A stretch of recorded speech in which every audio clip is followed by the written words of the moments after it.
champions still have their hands on the trophy, and Argentina can wrestle it from them now. Hello, good afternoon, everyone. Firstly, thank you very much for your patience. Welcome to this FIFA press conference on the eve of the World Cup final here in Doha. The FIFA President here to answer some of your questions. Interpretation provided via the usual app on your phone. All being well, I will hand over now to Gianni for a review and some thoughts on the World Cup and of the FIFA Council meeting that has just finished a short time ago. Gianni. Thank you.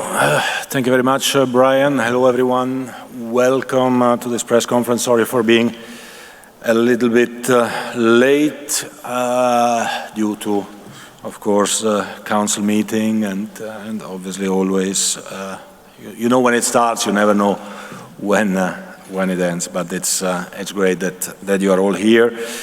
And let me say how happy I am, of course, to be here with you today. So let me just give you a quick update on what was discussed and decided at the council meeting. Well, the first item I want to highlight and stress, of course, is the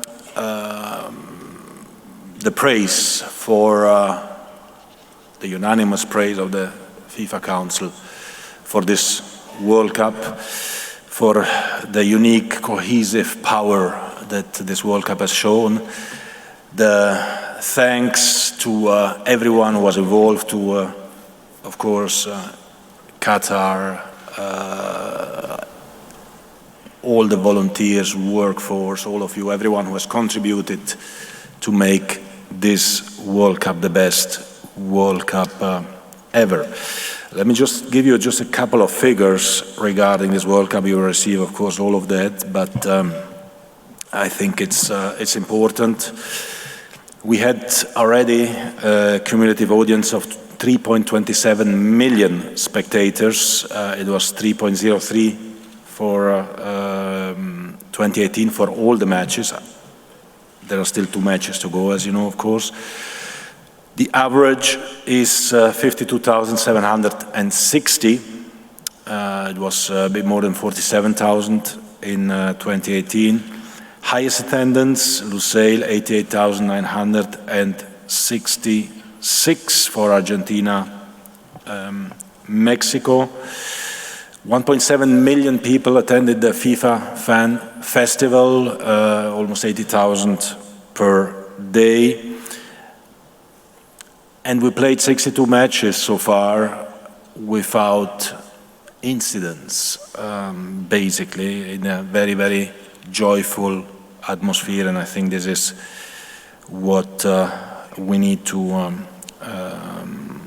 bear in mind. The goals scored are similar to the ones in Russia, 163 so far. Important as well, no team has won all the games. And for the first time ever, teams from all the continents moved to the knockout phase, showing that there is something happening when we speak about football becoming truly global. For the first time, an African team, Morocco, an Arab team as well, reaching the semi-final stage of the World Cup. So again, congratulations. We had also, for the first time, a woman who refereed a match, Stéphanie Frappard from France. It was Germany, Costa Rica. And she did very well. We had 2.3 million Haya card applications, 1.9 million approved.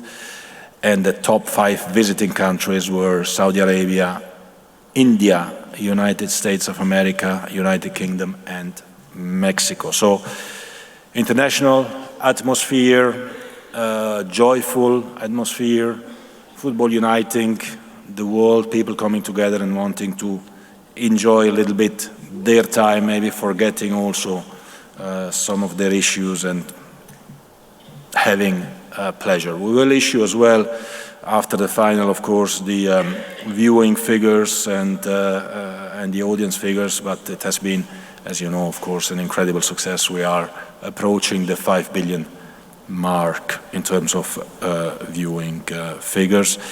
And let me again say a big thank you to all those who made this happen. We had almost 180,000 accreditations that were issued, also to all of you. We had more than 400,000 volunteers who applied to become volunteers. 20,000 were selected from 150 different countries. So it was very, very successful, but we touch wood. Do we have wood somewhere? Is this wood? Yep. That's wood, so we touch wood.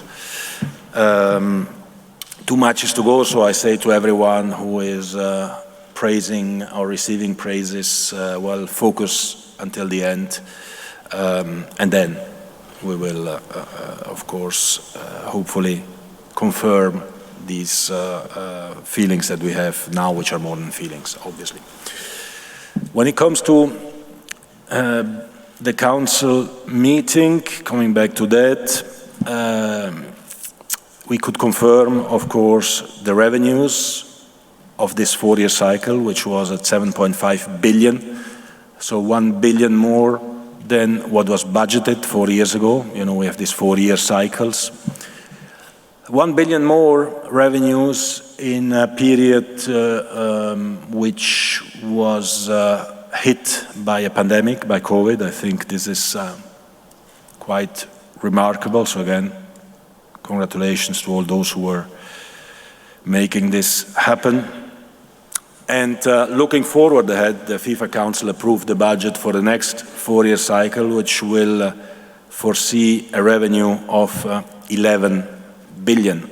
So the last 4-year cycle had a budget of 6.44, I think. We made 7.5. The next cycle has a budget of 11 billion revenues, and almost 10 billion will go directly back, of course, to football. The Council also approved a talent development scheme under the leadership of Arsene Wenger to detect and develop talents all over the world. $200 million will be invested for this particular project. And we discussed as well, and it was endorsed by the Council unanimously, some strategic principles with regard to the international match calendars for women and men, and competitions for women and men. When it comes to the men, to start with, as you certainly remember, we had agreed a few years ago to have a new men's World Cup with 24 teams, who should have taken place in 2021. This event was postponed because of COVID. The new Men's Club World Cup will therefore take place in 2025 and will feature 32 teams, the best teams in the world. Of course, the details, slot allocation and so on still need to be discussed, agreed and decided, but the 32-team tournament will go ahead, making it really like a World Cup, like this World Cup with 32 teams. When it comes to the international match calendar, the principle of having the 2 windows of September and October merged to have 4 matches instead of 2 in September and 2 in October, 4 matches end of September, beginning of October, and for the rest remaining the same. And again, what we have seen in this particular World Cup, the importance of having matches between national teams of different countries, of different continents, happening more regularly and more often.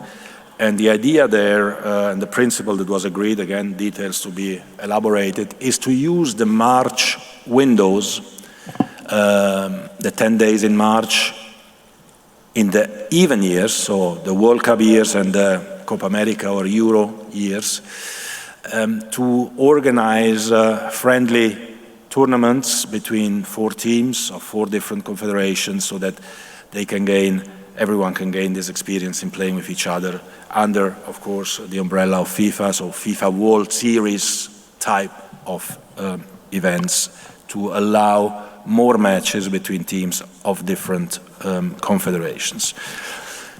For women's football, very similar. The first decision was to extend the calendar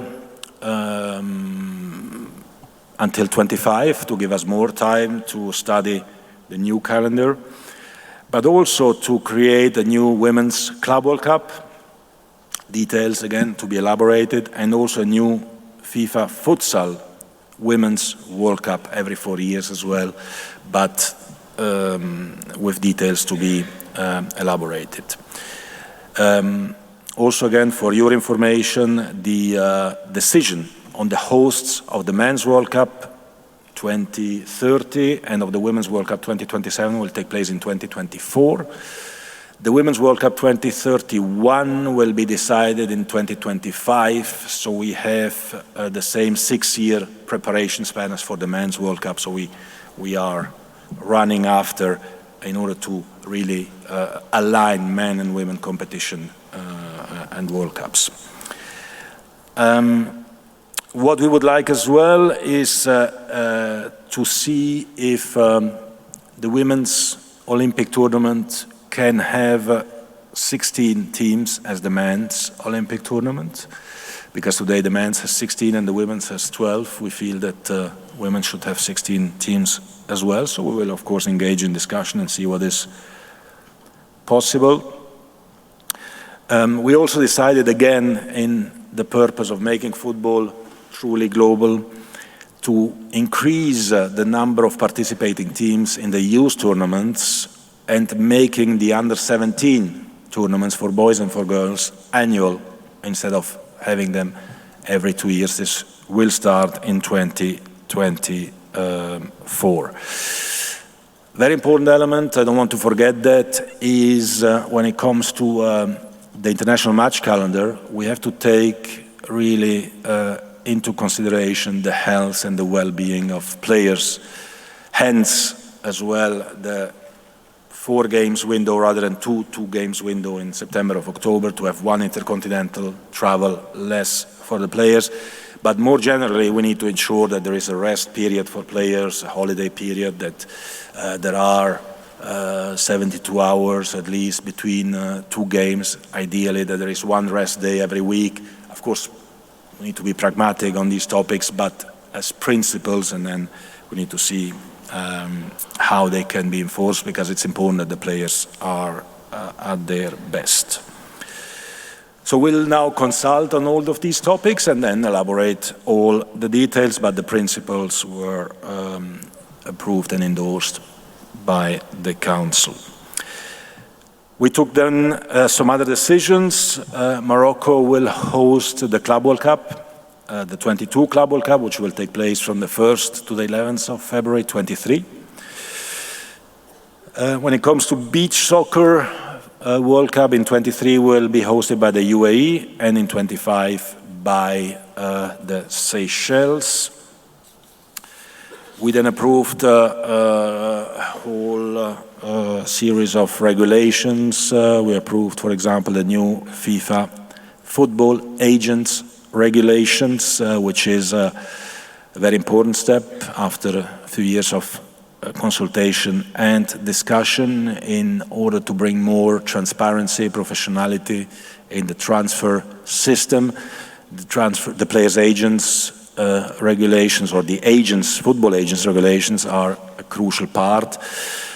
So this has been approved, including a mandatory licensing system, the prohibition of multiple representation in order to avoid conflicts of interest, and of course the introduction as well of a cap on the Commission. We approved also some amendments to the codes of ethics and the disciplinary code of FIFA. And finally, there was also a clarification, and that concerns me, but since I'm here, I will mention it, the clarification with regard to my term of office. So currently, I am in my first term of office, and on the 16th of March, when there is the election for the FIFA President in Kigali, in Rwanda. My second term of office as FIFA president will start. You know, there is a limit of 3 terms of office. So these were the main decisions taken by the FIFA Council. Did I forget anything? Nope. Brian, no? Okay, then I think we can open the floor for questions. Okay, thanks, Gianni. You'll get that all on an email very, very shortly. I know it's quite a lot of information. Okay, time for questions now. So if you could please raise your hand, state your name and organisation. I will try my best to get around as many of you as possible. I'm certainly mindful of the... let's go, please, second row. The gentleman in the blue with the white cap, cream baseball cap. Thank you. Good morning, Mr. President. My name is Abdulaziz Abu Hamar. Here. I was looking for a blue baseball cap, but it's not a blue. A white baseball. A white baseball, blue. Okay, sorry. It's a white hat today. Mr. President, so it has been a massive success, massive all-front success and quality of football. For me, the World Cup has been a really incredible success, yes, on all fronts. The main one, of course, on the fans, the behavior, the joyful atmosphere, the bringing people together, fans coming from abroad, meeting the Arab world, is very, very important for the future of all of us, I believe.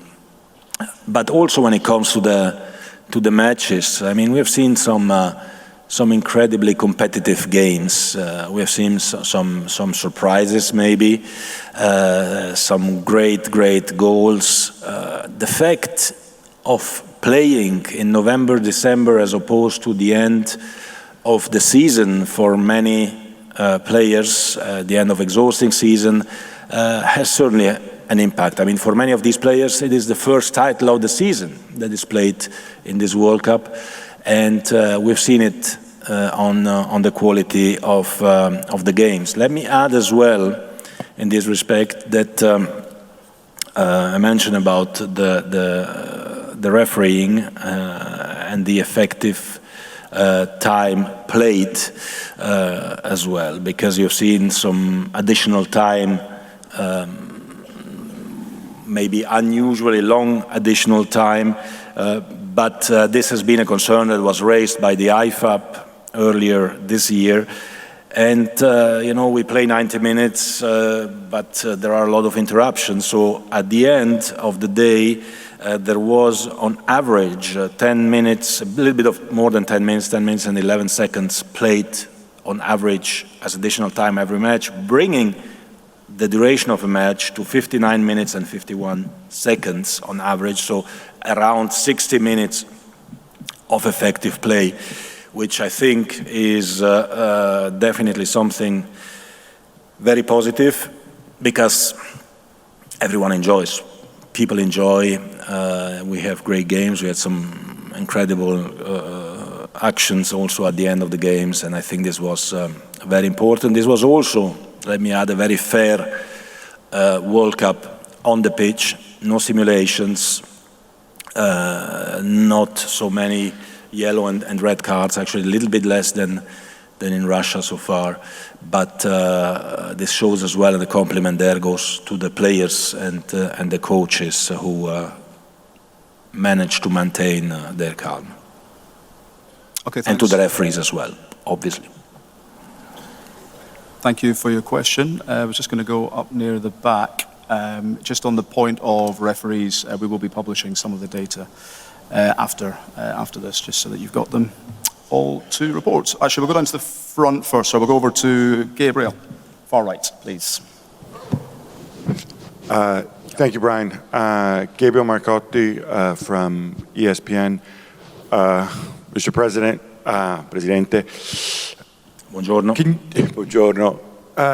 I just want to take you back to the projected revenue, which you said was going to be, or the budget, you said it's going to be about 11 billion.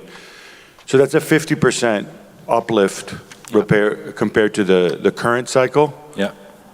Can you just explain a little bit what the main factors are going to be? Obviously, the 48-team World Cup is going to be a big part of it.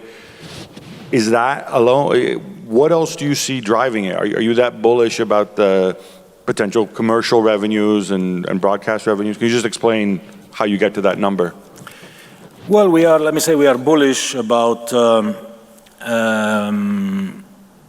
power of football, so to say, about what we believe the impact of football or soccer, as it's called, where we are going to play the next World Cup, or at least in a part of the countries.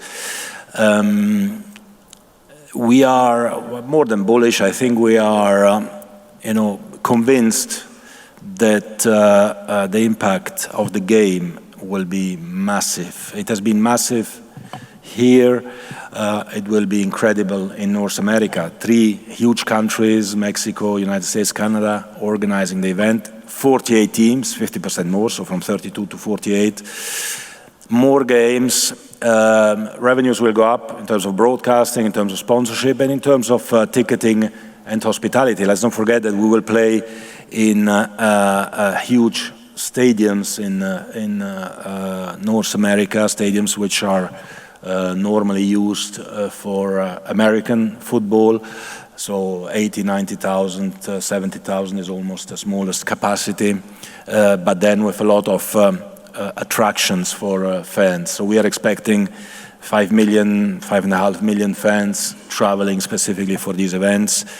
And we are convinced that football will be booming in North America, because we will start working immediately as of the 19th of December for that World Cup when it comes to the men's, for the women's, Australia, New Zealand, but in 23. But we are really convinced of the growth. There is one element, since you mentioned the World Cup, which allows me to make a little remark. As you might remember, we have been approving a 48-team format with 16 groups of 3, of which a top 2 would move to the knockout phase of 32, and then 16, 8, 4, and 2. I have to say that after this World Cup and the success of the groups of 4, and looking at as well some other competitions like the Euro, for example, where you have 24 teams and the top 2 plus the best third ones go to the next group stage. I mean, here the groups of 4 have been absolutely incredible, in the sense that until the last minute of the last match, you would not know who goes ahead. I think we have to revisit or at least rediscuss the format, whether we go for 16 groups of 3 or 12 groups of 4. This is something that will certainly be on the agenda in the next meetings. But as you say, a 50% increase of revenues is certainly something, to be proud of when it will have happened, but already to be proud of putting out in the books and getting it approved as a budget. Thank you. We'll go over to the far left here, Jean. Hello, Gianni. Jean Descotes from AFP News Agency. You just said that the next World Cup will have 16 groups of 3. How will you prevent illegal agreement between the 2 teams that play the last game in the group phase, and avoid to have biscotto and games like we knew in the past? And my second question is, you're very bullish on the revenue of the next cycle. Is there any plan from FIFA to share this wealth? You spoke about maybe have a compensation fund for migrant workers here. What's the status of this compensation fund, and will you share some of this wealth? You should know that FIFA shares everything from its wealth. All the revenues of FIFA are being redistributed and reinvested. mainly in the game and also in some other activities. It's sufficient to look into our accounts, and you will see that immediately. When it comes to the legacy fund, I've been speaking about that as well, and we have published some information about that before this World Cup, and more will follow after this World Cup. When it comes to the 16 groups of 3, that's exactly what I was just mentioning. It's something that we need to consider, that we need to discuss, whether it's 16 groups of 3 or whether 12 groups of 4 are better. I just have a question actually to Brian. Is bullish negative, or does it have a negative connotation? Because if it has negative connotation, I don't want to have a negative. I mean, we want to be bullish. We are optimistic. We are convinced of the power of football. We are convinced that football will become the #1 sport in North America, or maybe the #2 to start with, and then with time. But we are convinced of the power of our game, and you know, the more revenues we can generate, the more we can reinvest in the game, mainly in all those countries who have zero revenues, who depend on us. Before I became FIFA president, around 300 million a year were invested in football development programs. As of 1st of January next year, it will be 2.25 billion who will be invested in football development around the world. So 7 times more, I think. Well, this is all done in full transparency, and I think very positive. Bullish, aggressively confident, and self-assertive. Confident and self-assertive. So we are bullish, yes. Sums it up, I think. Okay, second row, third row. Olof. Thank you. Olof Lund from Swedish TV4. You talk a lot about that football unites, but in this World Cup, especially in the beginning, we saw that it didn't have that uniting factor, and we had federations like the Danish Federation, German Federation, critical of you. Some of them won't vote for you now in Kigali. Can you explain all the things about when you refused teams playing with the One Love armband, and why you did that, and why some political statements are allowed and some not? Well, thanks for the question. You know, FIFA is an organization of 211 countries around the world. I'm very grateful and proud to the over 200 countries who have expressed their support in writing and orally to me. And to the others, I'm very grateful as well and proud that we are always having discussions with everyone on every topic. And there are many different concerns in many different countries. There are different cultures, there are different ways of seeing and of seeing things. And as FIFA, we have to take care of everyone. We are a global organization. We do not have to discriminate anyone based on whatever legislation, whatever regime, whatever values and feelings they have. There is one element, and it's that they have to come together. And you know, when it comes to regulations, well, or prohibitions or not prohibitions, it's not about prohibiting or not prohibiting, it's about respecting regulations. We have regulations which say in the field of play, you play football. And that's what we did. Everyone is free to express his views, his opinion, his beliefs in the way he believes, as long as it's done in a respectful way. When it comes to the pitch, to the field of play, you need to respect football. You need to respect the field of play. And these regulations are exactly there for this reason. This is nothing new. These are there for this reason, to respect and to protect 211 teams, football teams, not 211 heads of states, regimes, or what have you. It's 211 football teams and their fans who want to come and enjoy football. And this is what we are here for. And honestly, I believe that we are defending values, we are defending human rights, we are defending rights of everyone. in FIFA, in the World Cup. But I also believe that those fans who come to the stadium, those 80,000, 70,000, 90,000, 50,000, and all those billions of fans who are watching the World Cup on TV, maybe, and we should think about that, and I say this candidly really to everyone, you know, everyone has his own problems. Everyone has his own problems.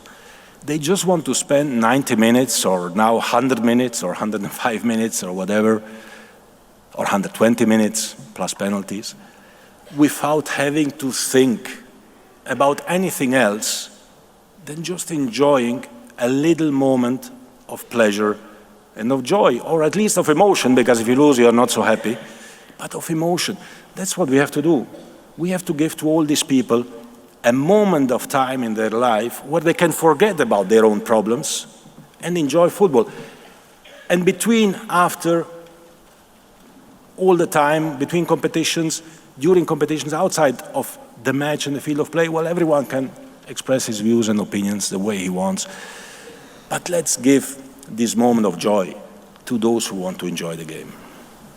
Okay, we'll go to the second row and then Gabriel, the third row. So second row, please. Gentleman with the hat. Second row, please. And, then Gabriel. Bonjour, Monsieur le Président. Vous êtes où? Ah, là, ok, parfait, merci. Bonjour. Good morning, Cameroon football. And my question is in French. President, Morocco has reached the World Cup semi-finals, and that's the first time that an African team has reached the semi-finals. How do you evaluate Morocco's performance, and in particular the performance of other African teams as well at this World Cup? And is this a rebirth of African football? Do you think African football will now be more widely respected around the world? Thank you very much for your question. Well, I think that Morocco has played exceptionally well, and it's a great success. They've played very well. They've played with great desire and determination, and with undeniable quality. Reaching a World Cup final can't be done by chance. It's the result of a long-term effort, investment by the Moroccan Football Association, all of the technical staff, a young Moroccan coach who was also in club football and was very successful there, and then has shown us how you can play attractive and effective football. So congratulations, and so I see you've got a lovely hat there. Hats off to Morocco. But also I'd like to congratulate the other African teams, including Senegal, who qualified from the group stage, which wasn't the case in 2018, and then came up against a very strong England team. I'd also like to congratulate Cameroon, Ghana, and Tunisia, who also played very well, and up to the last minute of the last match, they still had a chance of qualifying, which I think shows you the standard of African football, and I'm delighted with that, because for many decades now we've been talking about the development of African football and when their time will come, and I think their time has come. And in the next World Cup, there will be double the number of African teams qualifying, which means that there will be other African teams too at that World Cup. And so I'm sure we can look forward to some excellent performances from African teams at the next World Cup as well. So well done. Congratulations. Merci. Just behind Gabriel, ITV.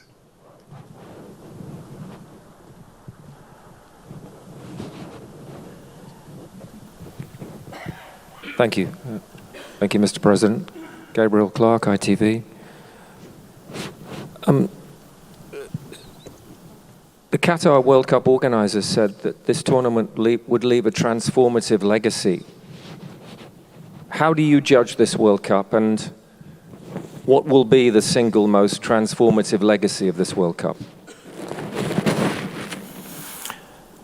Well, I will wait until the end of the final to judge this World Cup. But I think already now that the transformative legacy of this World Cup is that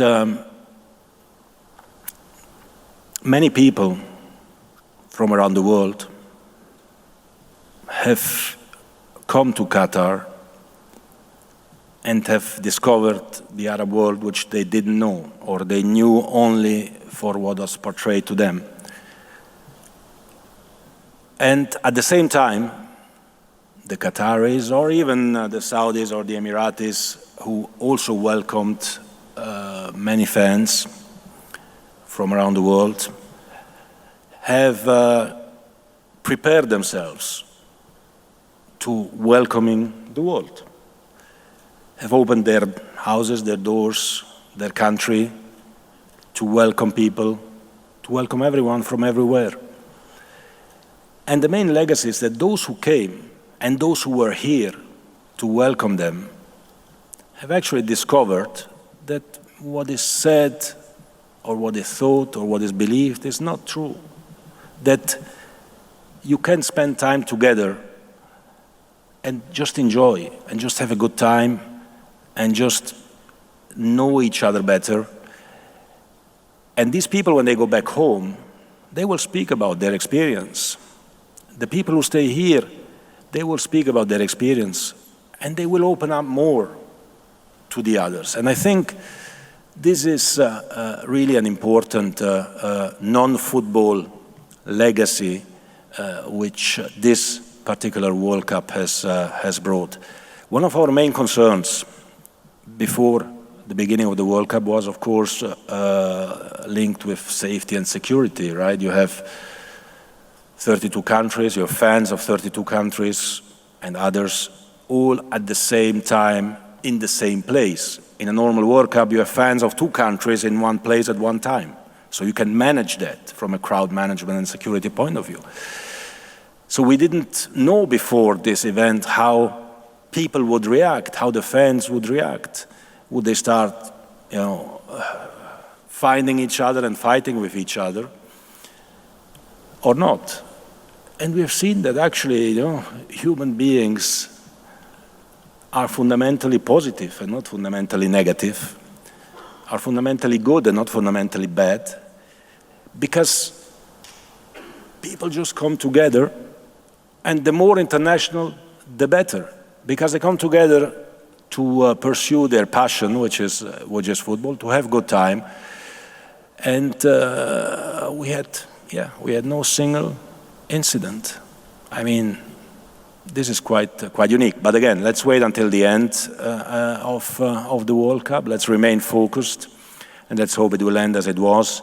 But having contributed a little bit to a mutual understanding of a few people, or a few hundreds of thousands of people, or a few million people, I think is something very positive from a non-football perspective. From a football perspective, well, I could speak for a few hours about how great this World Cup was and what the legacy of it will be, but we leave that for after the final and see who will be crowned world champion. Conscious of time, a couple of questions remaining. On the front row, please. Lady to the left. Thank you. Hello, Noah Vale, Dutch television. Earlier this year, you've spoken about 3 people dying during the construction work of the World Cup. Hassan Al-Tawadi spoke about 400, so 500 people dying. How can you explain this difference, and what does it say about the way in which this tournament was organized here in Qatar?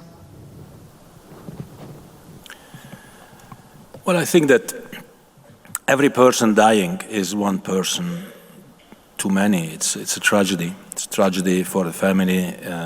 It's a tragedy for everyone involved. It's a tragedy for us, for everyone. The figures you mentioned are two different figures. The 3 + 1 are people who died in the constructions of stadiums. The 400 or 500 that were mentioned are people who died in other, general constructions. I don't know how many years. Do you remember what was said? Since 2014 or something? Yeah, I think probably 2014. So when we speak about figures, we always have to be very precise in order not to create, impressions of something which is actually something else.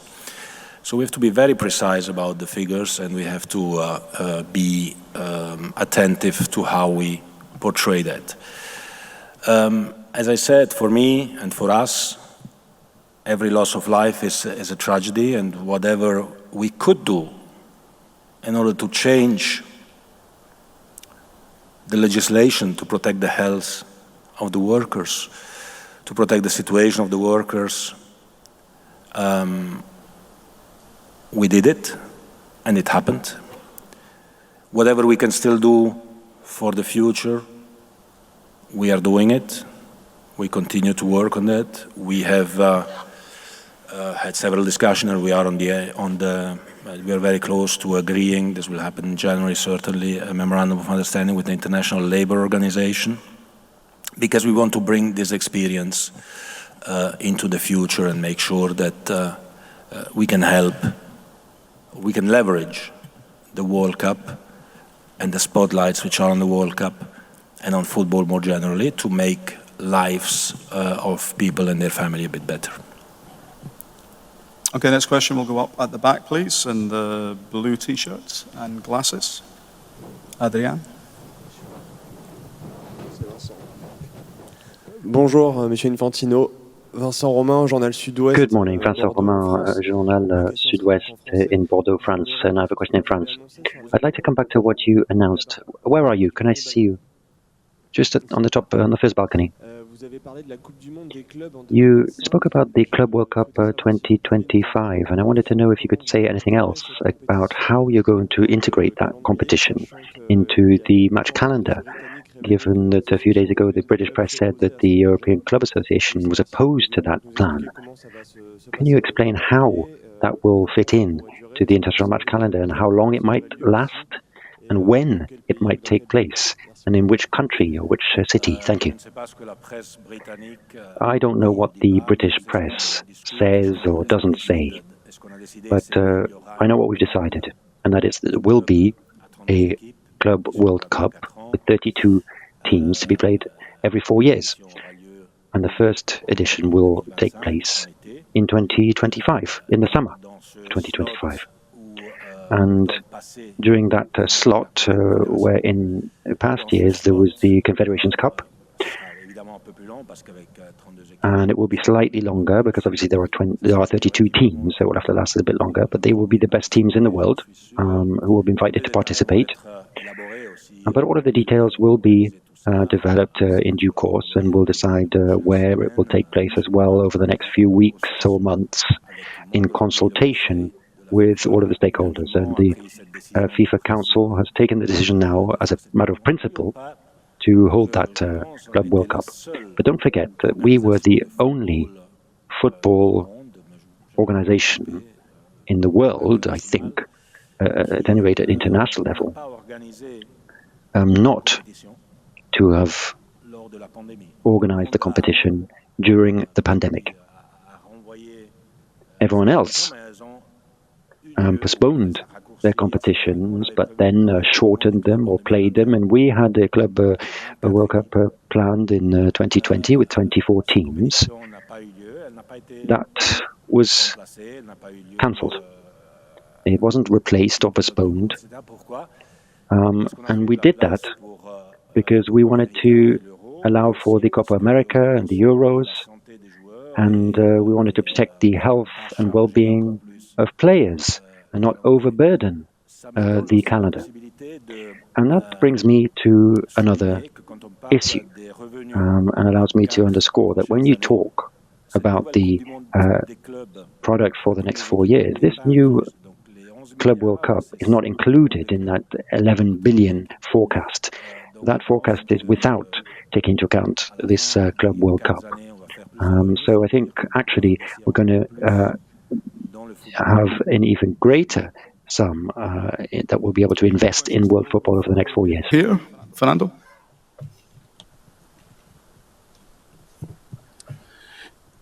Hola, buenas tardes. Si me preguntan. Hello. This question is going to be in Spanish. Rafael Fernando from Onda Cero radio station. My question is related to the calendar. Yesterday, we were made aware of the decision of the general lawyer of the European Court of Justice, the General Council. And you were mentioning the health of the players. In the end, everything is taking place in a very short period of time. And I would like to know, what do you think about the decision of the General Council of the European Court of Justice? Well, in this regard, the report of the General Council, we've communicated our opinion already. We did so yesterday. We believe it is very positive for the organizations involved in football, for FIFA, UEFA, and others, since it acknowledges that we are legitimate to organize and approve competitions and tournaments, that the pyramid system in sports with FIFA, confederations, MAs, leagues, clubs, etc., has solid grounds from the legal perspective in European regulations. So this confirms what we have been saying for a long time now. Regarding your comment on calendar, the Club World Cup, etc., I think it is quite clear that every organization wants to advocate for their own interests and their own competitions. There's always room for improvement, that's for sure. I believe that in some corners in the world, one would say that there are too many matches and too many competitions, but in other places, there are no competitions at all. So we need to assess what can we do further in order to give and create more opportunities to clubs from other areas in the world so that they can compete against the best amongst the best. And I think that's the core mission of FIFA. And if that's not it, then okay, let's, shut down FIFA and just stay with a couple of leagues. Let me remind you that if a national league in a particular country commercializes their rights, their 380 matches a year of one league, plus the cup, etc., where are the revenues going? To those 20 clubs who play in that league. Maybe there's a solidarity percentage that stays in the country. A confederation like UEFA, CONMEBOL, CONCACAF that organize Champions Leagues with 100, 200 matches a year, every year. Where do revenues go? To the 32 clubs that take part in that competition, plus a solidarity percentage. To whom? To those in the confederation, MAs, clubs, etc. The only organization in the world of football that gives back their revenues in an egalitarian way to the whole world is FIFA. Those winning the World Cup, men and women, well, everything else is distributed around the world. So what FIFA gets in revenues is then distributed or goes back to the game. So we need to continue pushing so that the game is further developed at a world level. And to do so, we need to organize competitions. When talking about competitions, of course, we're going to negotiate and discuss with all the stakeholders so that we can protect the health of players. Last question up at the back, please. The gentleman, Korean, I think, Alkas. هاي مولدي الجامعي de la chaîne Alkas, Qatar. Je vais poser. Alkas, Qatar. Another question in English. Since we are working on this file, Was that all? Yeah. Okay. Yeah. Since we are working on this file before 2010, when Qatar posted to host the FIFA World Cup, one of the most important targets was changing the vision or the prejudgment for the Middle East. From your contact, Mr. the President, and from also FIFA feedback, do you feel that this target was achieved first of all, and then did this can change the global mentality to give more chances for other areas as North Africa, West Africa, Southern East Asian countries?